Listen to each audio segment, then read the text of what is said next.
పృథ్వీ అన్న, విఠలన్న, సామాజిక సమస్యలు ఎక్కడ ఉంటే నా మైక్ అక్కడ ఉంటది అని ప్రత్యక్షమయ్యే తొలి వెలుగు హెడ్ రగన్న. మీ అందరిని ఒక వేదికపైకి తీసుకొచ్చినటువంటి ప్రయత్నం చేసి సఫలీకృతమైనటువంటి మోతీలాల్, అదేవిధంగా వివిధ రకాల జిల్లాల నుంచి అశోక్ నగర్, దిల్సుఖ్ నగర్, ఉస్మానియా క్యాంపస్ నుంచి హాజరైనటువంటి నా ప్రియమైనటువంటి sisters and brothers, good afternoon. అదేవిధంగా మీడియా మిత్రులకు, అక్కడక్కడ గోడల పక్కకు నిలబడి ఇక్కడ ఏం జరుగుతుంది, ఎవరు ఏం మాట్లాడుతున్నారు అని రాసుకొని ప్రభుత్వానికి సమాచారాన్ని చేరవేసేటువంటి ఇంటెలిజెన్స్ మిత్రులందరికీ గుడ్ ఆఫ్టర్నూన్. కాబట్టి దయచేసి ఇంటెలిజెన్స్ మిత్రులందరూ కూడా మా నిరుద్యోగులతో మమేకంగా అండి. ఎందుకంటే మీరు కూడా ఇక్కడే కష్టపడి ఇక్కడనే చదువుకొని ఇక్కడి నుంచే ఉద్యోగాలు కొట్టినోళ్ళు, లేదా మీ వయస్సు పెద్దగా ఉంటే మీ కొడుకులో బిడ్డలో ఇక్కడనే చదువుకుంటున్న వాళ్ళై ఉంటే ఉండొచ్చు. కాబట్టి ఇక్కడ జరుగుతున్నటువంటి ఏదైతే ధర్నాకు సంబంధించినటువంటి సాధక బాధకాలు ఏవైతే ఉన్నాయో వాటిని కళ్ళకు కట్టినట్టు ఎక్కడ కూడా అటు ఇటు కాకుండా సరైన రీతి లోపల సరైన విధంగా దయచేసి ప్రభుత్వానికి తెలియజెప్పే ప్రయత్నం చేయండి మీ వైపు నుంచి. ఎందుకంటే ప్రభుత్వాలు మారుతా ఉన్నాయి, కానీ నిరుద్యోగుల యొక్క బ్రతుకు చిత్రం మారట్లేదు. కానీ ఒకటి గుర్తుపెట్టుకోవాలా, ప్రభుత్వాలు మారుతున్నాయి, నిరుద్యోగుల బ్రతుకు చిత్రం మారట్లేదు. కానీ ప్రభుత్వాలను మార్చే శక్తి కేవలం నిరుద్యోగులకు మాత్రమే ఉన్నది. అది గతం లోపల ప్రూవ్ అయింది. మరి ప్రస్తుత ముఖ్యమంత్రి వారు అనుకుంటారేమో, నాకు ఒక 5 సంవత్సరాలు ఉంటే సరిపోతుంది, ఈ ప్రభుత్వం కూడా మారాలి, అది నిరుద్యోగుల వల్లనే మారాలి అని చెప్పేసి వారు అనుకుంటున్నారేమో. మరి అంతేనా? రైట్. నేను ఎక్కువ మాట్లాడలేదు. సబ్జెక్ట్ ఏదైతే ఇక్కడ అంశం ఏదైతే ఉందో దానికి కన్ఫైన్ అయ్యి ఒక 5 to 10 minutes మాట్లాడే ప్రయత్నం చేస్తా.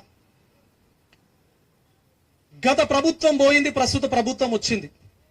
రావడానికన్నా ముందు ఇక్కడ కూర్చున్నటువంటి చాలా మంది బస్సులెక్కి ఈ రాష్ట్రంలో ఉన్నటువంటి 119 నియోజకవర్గాలు తిరిగి వారి యొక్క వ్యూను, వారి యొక్క ఆలోచన విధానాన్ని జనాలకు తెలియజెప్పే ప్రయత్నం చేశారు.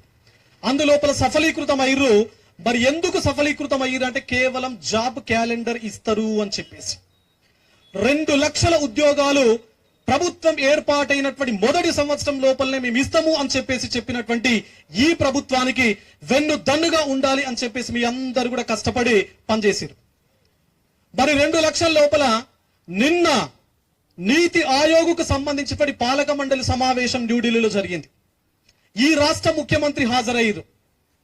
ఇక్కడ గతం లోపల మీరు చూసిరు, అంతకుముందు మా పృథ్వన్న, విఠలన్న కూడా చెప్పిరు. ఇంతకుముందు ఏం చెప్పిర్రు, నన్ను కోసినా కూడా ₹1 వెళ్ళదు అని చెప్పేసి. నిన్ను కోస్తే రూపాయి వెళ్ళకపోవచ్చు, నిన్ను కోస్తే 1000 ఎకరాల కబ్జా భూముల లిస్ట్ వెళ్తుంది. నిన్ను కోస్తే ఆర్టీఐ ద్వారా బయటకు వచ్చినటువంటి 1000 కోట్ల ఆస్తులు బయటకు వస్తాయి. ఇదేనా ఒక రాష్ట్ర ముఖ్యమంత్రి మాట్లాడేటువంటి మాట? సరే, ఇక్కడ మాట్లాడిన మన తెలంగాణ రాష్ట్రం పరువు తీస్తాం. న్యూఢిల్లీకి వెళ్లి నిన్న ఏం మాట మాట్లాడడం జరిగింది అంటే, ప్రైవేట్ రంగం లోపల 1,00,000 ఉద్యోగాల కల్పన తెలంగాణ రాష్ట్రం లోపల మేము చేస్తాము అని చెప్పేసి అన్నారు. ప్రభుత్వ రంగం లోపల 60,000 ఉద్యోగాలు మేము ఆల్రెడీ ఇచ్చినాము, అపాయింట్మెంట్ ఆర్డర్స్ అని చెప్పేసి. నోటిఫికేషన్ ఇవ్వయా అని చెప్పేసి అంటే లాల్ బహదూర్ శాస్త్రి స్టేడియం లోపల, ఎల్బీ స్టేడియం లోపల, అదే విధంగా మనకి ఇక్కడ ఉన్నటువంటి స్టేడియం లోపల పెద్ద మీటింగ్లు పెట్టి చరిత్రలో ఎక్కడా లేని విధంగా ఎవరో ఇచ్చిన నోటిఫికేషన్లకు ఈ మనిషి అపాయింట్మెంట్ ఆర్డర్లు ఏ రాష్ట్ర ముఖ్యమంత్రి చరిత్ర లోపల ఇచ్చినటువంటి నేపథ్యం లేదు. ఇదా ద గవర్నమెంట్ విదౌట్ గవర్నెన్స్? ప్రభుత్వ పాలన ఏ విధంగా ఉంది అంటే అసలు పరిపాలన లేదు, ప్రభుత్వం మాత్రమే ఉన్నట్టుగా ప్రస్తుత ప్రభుత్వం మనకు కనబడతా ఉన్నది.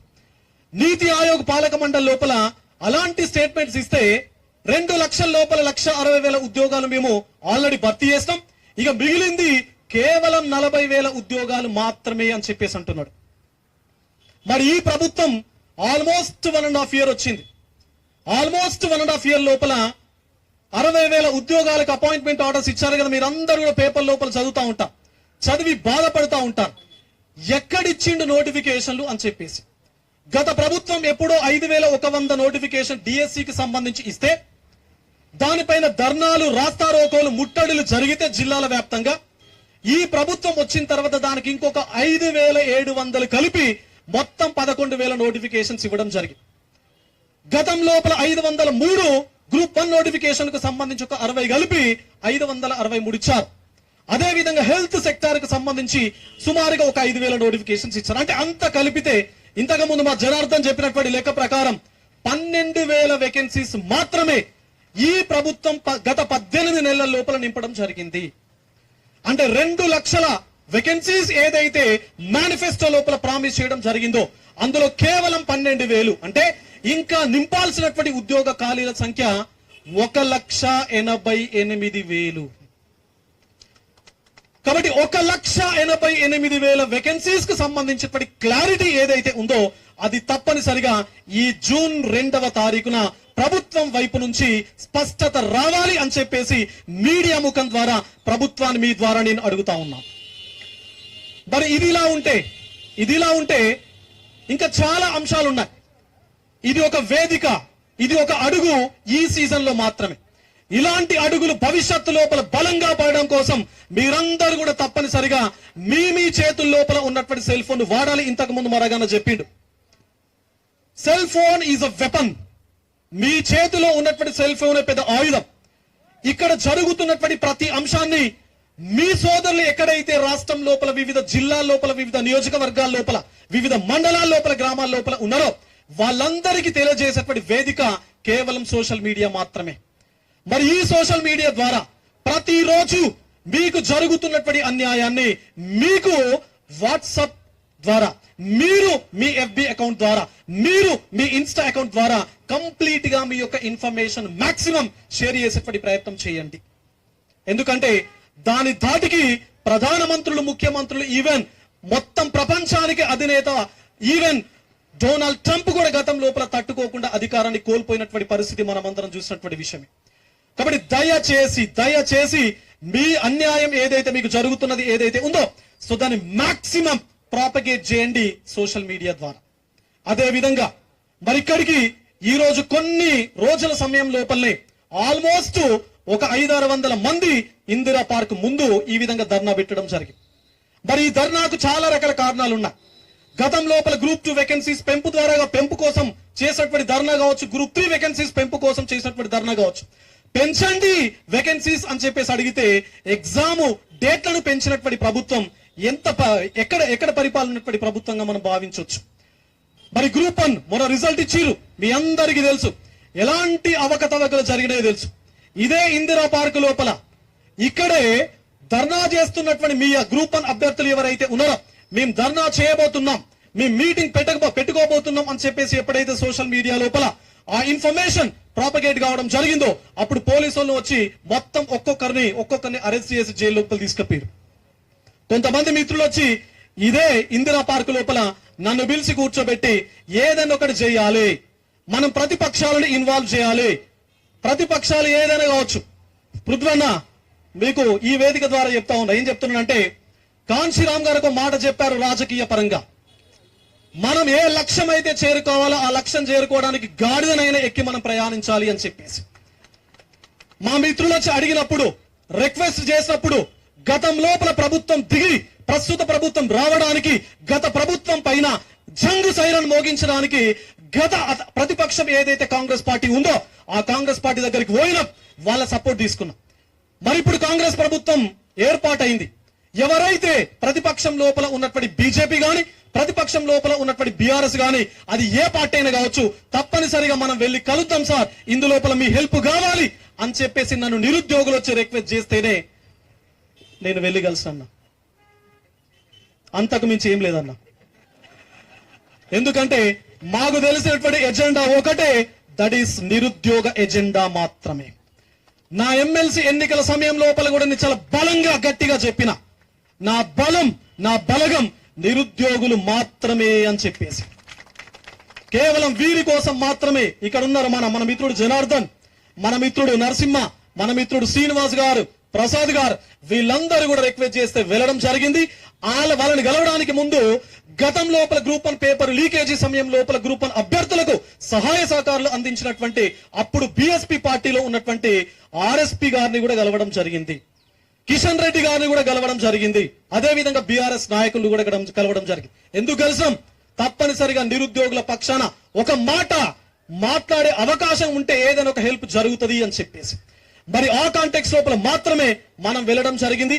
ఎట్టి పరిస్థితుల లోపల నిరుద్యోగుల సమస్యలకు సంబంధించి ప్రసన్న హరికృష్ణ ముందుంటాడు, ముందు నిలబడతాడు. మీరు ఉన్నా లేకున్నా నేను ఇక్కడ తప్పనిసరిగా ఇక్కడ ఉన్నటువంటి అందరితో కలిసి మీకు సహాయ సహకారాలు మా వైపు నుంచి ఉంటాయి. అండ్ చిన్న తక్కువ కాలంలోనే మోతీని అప్రిషియేట్ చేస్తా ఉన్నాడు. మోతీలాల్ని అతి తక్కువ సమయం లోపల ఇంత ఎక్కువ నిరుద్యోగ సమాజాన్ని ఒక తాటిపైకి తీసుకురావడం లోపల ఆయన సఫలీకృతుడేడు. ఎప్పుడో హెలెన్ కెల్లర్ ఒక మాట చెప్తా ఉంటారు. ఏం చెప్తారు వాళ్ళు అంటే, ఇక్కడ alone we can do so little, together we can do so much అని చెప్పేసి, మనం ఒంటరిగా ఎట్టి పరిస్థితుల లోపల ఎంత కష్టపడ్డా ఎన్ని రోజులు వర్క్ చేసినా సక్సెస్ కావడానికి అవకాశం అనేది ఉండదు.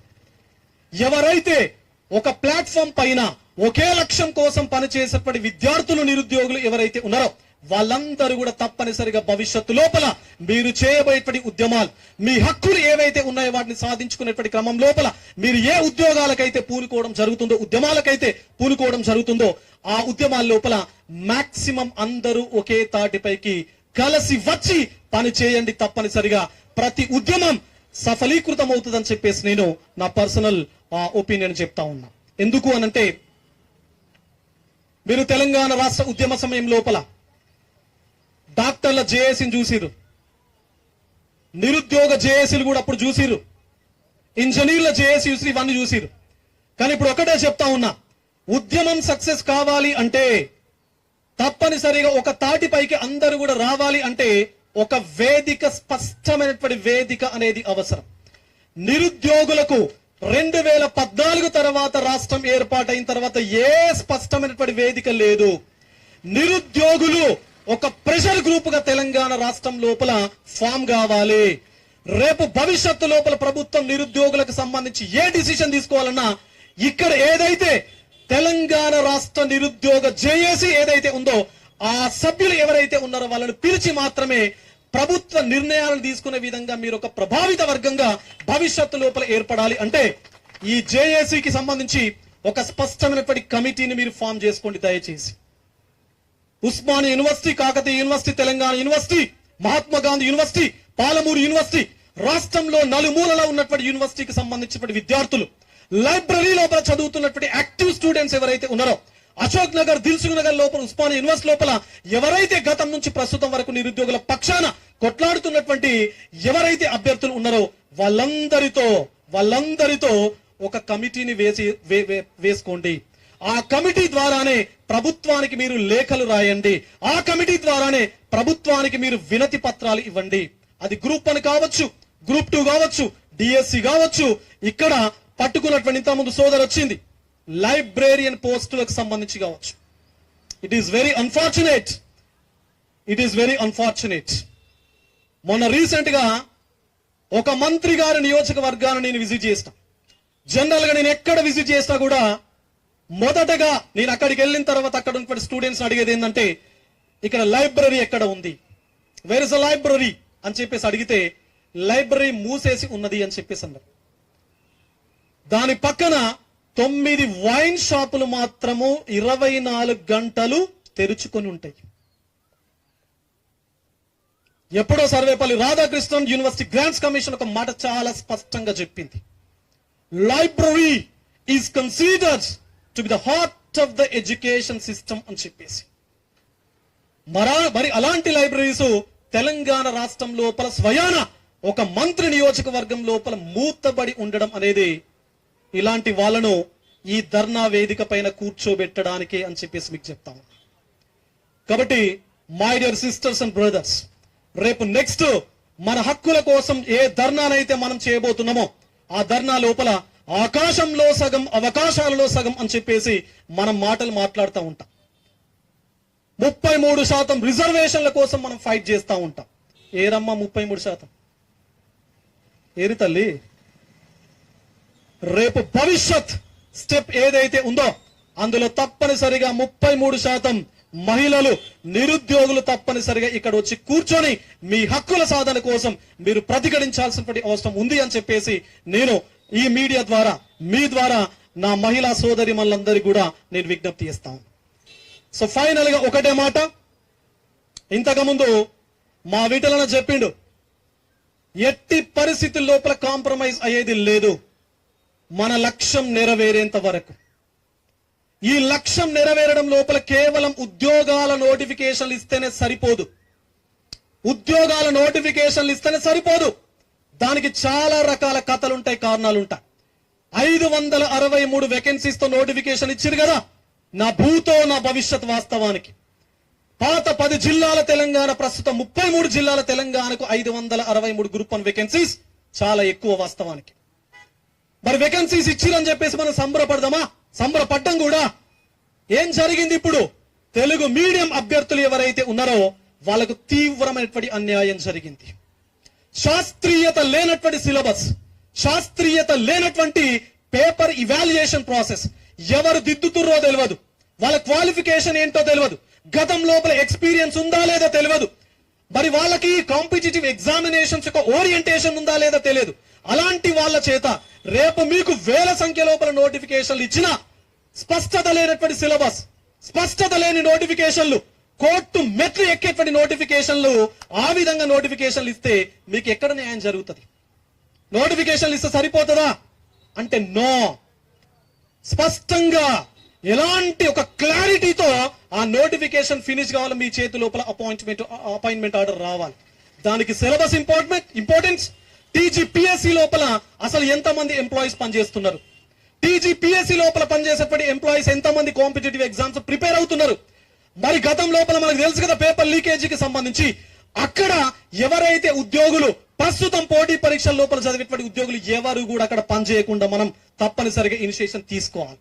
ఎందుకంటే ఒకవేళ అక్కడే పనిచేస్తున్నప్పుడు ఏదైనా అవకాశం ఉండి పేపర్ కనుక దొరికితే వాళ్ళకు ఉద్యోగాలు వచ్చే అవకాశం ఉంటుంది.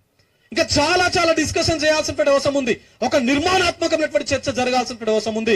కేవలం ఇది నోటిఫికేషన్లకు సంబంధించి మాత్రమే కాబట్టి నేను దానికే కన్ఫైన్ అవుతున్నాను. భవిష్యత్తు లోపల తప్పనిసరిగా మీ అందరి ఆధ్వర్యం లోపల సిలబస్ పైన, మొన్నేదో పేపర్లు చూసినా, సిలబస్ పైన ఒక కమిటీ ఏర్పాటైంది బాలకృష్ణారెడ్డి ఆధ్వర్యం లోపల అని చెప్పేసి. అసలు ఎందుకు ఏర్పాటైంది, దాని విధి విధానాలేంది, ఇప్పుడున్నటువంటి సిలబస్ లో లోపాలేంది, భవిష్యత్తులో ఏం పెడతారు అనే దానిపైన ఎక్కడ కూడా స్పష్టత లేదు. స్పష్టత ఉండాల్సింది మనకు, వాళ్ళకు కాదు. కాబట్టి భవిష్యత్తు లోపల ఇంకా చాలా అంశాలపైన మనం మాట్లాడుకోవాల్సినటువంటి ఆవశ్యకత, అవసరం ఎంతైనా ఉంది.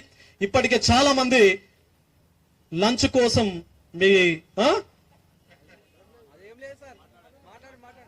రైట్, మీ కడుపులో ఎలుకలు పరిగెడుతుంటాయి, పరిగెట్టినా ఏం కాదు. భవిష్యత్తులో రాష్ట్ర ముఖ్యమంత్రి గుండెల్లో రైళ్లు పరిగెట్టియాలి మనం అందరం కూడా కలిసి. సో కాబట్టి అదే స్ఫూర్తిని భవిష్యత్తు లోపల కూడా మీ అందరూ కూడా ఎక్కడ కాంప్రమైజ్ కాకుండా కంటిన్యూ చేస్తారు అని చెప్పేసి మా యొక్క సహాయ సహకారాలు తప్పనిసరిగా మీకుంటాయి అని చెప్పేసి ఈ వేదిక ద్వారా నేను చెప్తున్నాను. Thank you one and all the best. Thank you. Thank you అన్న.